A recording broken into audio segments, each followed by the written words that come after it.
Hey everyone, it's Nick with NJ Valenti Art, and in today's video I want to share my process for creating an illustration in Clip Studio Paint.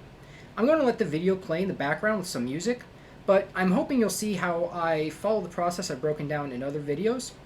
And while you're watching, if you have any questions regarding the process, please let me know in the comments.